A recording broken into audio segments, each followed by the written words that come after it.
अल्लाह ताला ने इबलीस को सज़ा क्यों ना दी?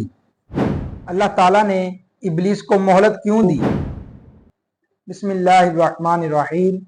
अस्सलातु वस्सलामु अलैका या रसूलल्लाह व अला आलिका व अस्हाबिका या हबीबल्लाह। मोहतरम नाज़रीन, अस्सलामु अलैकुम व रहमतुल्लाहि व बरकातुहू। नाज़रीन, आज की इस मुख्तसर सी वीडियो में हम गुफ्तगू करेंगे कि अल्लाह ताला ने इबलीस शैतान मलऊन को सज़ा क्यों ना दी। उसने अल्लाह तबारक व तआला की नाफरमानी की, हज़रत आदम अलैहिस्सलाम को सजदा करने से मना कर दिया, इनकार कर दिया और ये कहते हुए उनकी तौहीन की माज़अल्लाह के मैं आग से बना हूँ और वो मट्टी से बने हैं, तो वो मुझसे अदना है, मैं उनसे आला हूँ, तो मैं उन्हें सजदा क्यों करूँ। उसके बावजूद अल्लाह तबारक व तआला ने इबलीस को मोहलत क्यों दी। नाज़रीन, अपने मलऊन और मरदूदे बारगाहे इलाही होने के बाद इबलीस ने अल्लाह ताला की बारगाह में ये अर्ज की कि क़यामत कायम होने तक मुझे मोहलत दी जाए। उसने अल्लाह ताला से मोहलत का मुतालबा कर दिया। उसका ये मुतालबा कुरान मजीद में मुख्तलिफ मकामात पर अल्लाह ताला ने जिक्र फरमाया है।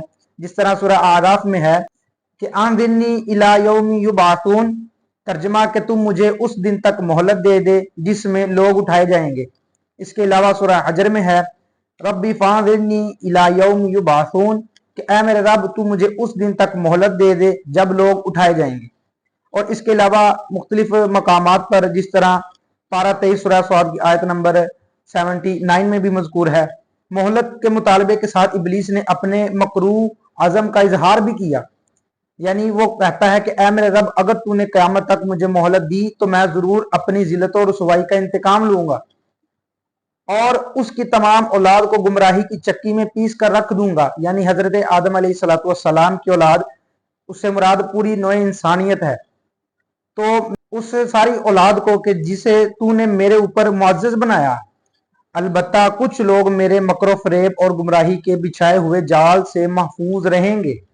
कुरान करीम में इबलीस का ये अज़म इन अल्फाज के साथ जिक्र किया गया है, अरअयतक हाज़ल्लज़ी कव्वमत अलैया लइन अख़्खरतनी इला यौमिल क़ियामति लअहतनिकन्ना ज़ुर्रियतहु इल्ला क़लीला, कि भला देख तो जिसे तूने मेरे ऊपर मुअज़्ज़ज़ बनाया, अगर तूने मुझे क़यामत तक मोहलत दी तो ज़रूर मैं थोड़े से लोगों के अलावा उसकी औलाद को पीस डालूंगा। यानी शैतान ने अल्लाह ताला से ये बात कही कि अगर तू मुझे मोहलत देगा तो मैं थोड़े से लोगों के अलावा, यहाँ एक नुक्ता बयान करता चलूं, शैतान को ये बात मालूम थी कि कुछ ऐसे लोग होंगे जो मेरी पैरवी, मेरी इत्तिबा नहीं करेंगे।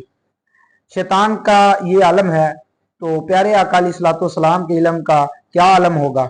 इबलीस मलऊन को जवाब देते हुए अल्लाह तबारक व तआला ने इरशाद फरमाया क़ाल अज़हब फमा तबिअका मिनहुम फ़इन्न जहन्नम जज़ाउकुम जज़ाअम मग़फ़ूरा वस्तफ़ज़िज़ मन इस्तताअत मिनहुम बिसौतिका व अजलिब अलैहिम बिख़ैलिका व रजिलिका व शारिकहुम फ़िल अमवालि वल औलादि वअइदहुम वमा यअइदुहुमुश शैतानु इल्ला गुरूरा इन्ना इबादी लैसा लका अलैहिम सुल्तान।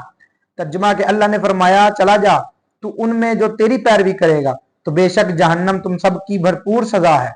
फिर फरमाया और तू अपनी आवाज के जरिए जिसे फिसला सकता है फिसला दे और उन पर अपने सवारों और प्यादों के जरिए चढ़ाई कर दे और मालों और औलाद में तू उनका शरीक हो जा और उनसे वादे करता रहे। शैतान उनसे धोखे के वादे करता है। बेशक जो मेरे बंदे हैं उन पर तेरा कुछ काबू नहीं होगा। यानी अल्लाह ताला ने इस बात का वाज़ेह जिक्र फरमा दिया है कि वो लोग जो मेरे बंदे होंगे, मेरी पैरवी करने वाले होंगे, यानी मेरे अहकामात की पैरवी करने वाले, उन पर अमल करने वाले होंगे, वो तेरे बहकावे में, तेरे धोखे में नहीं आएंगे। और यहाँ जो बयान किया गया कि औलाद और माल के जरिए तो उनको धोखे में डालेगा, इससे ये मुराद है कि बंदे को औलाद के जरिए किसी गुनाह पर मजबूर कर देगा या माल के जरिए उसे किसी गुनाह की तरफ ले जाएगा, जैसे सूद की तरफ, या इस तरह की और दीगर सूरतें हैं कि वो माल कमाने के चक्कर में बहुत सारे गुनाह कर बैठे और शैतान मलऊन को किस दिन मौत आएगी। इस हवाले से भी कुरान करीम में अल्लाह ताला ने इरशाद फरमाया फ़इन्नका मिनल मुअज़्ज़रीन इला यौमिल वक़्तिल मालूम, कि बेशक तू उनमें से है जिनको मुअय्यन वक़्त तक मोहलत दी गई है। और क़ाल इन्नका मिनल मुअज़्ज़रीन, इसमें अल्लाह ने फरमाया कि तुझे मोहलत है, यानी उसे मोहलत का फरमाया। تو اس کے مطابق جو اللہ تبارک و تعالیٰ کے حکم سے پہلا سور پھونکا جائے گا، یعنی قیامت کے دن تک اس سے پہلے سور پھونکا جائے گا، اس وقت شیطان بھی اس کی زد میں آ کر مر جائے گا۔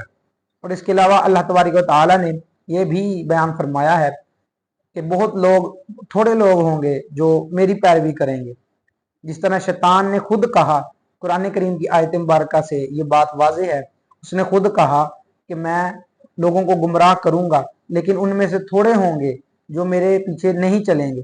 تو اللہ تبارک و تعالیٰ سے دعا ہے کہ اللہ تبارک و تعالیٰ ہم سب کو ان لوگوں میں شامل فرمائے۔ آمین ثم آمین یا رب العالمین۔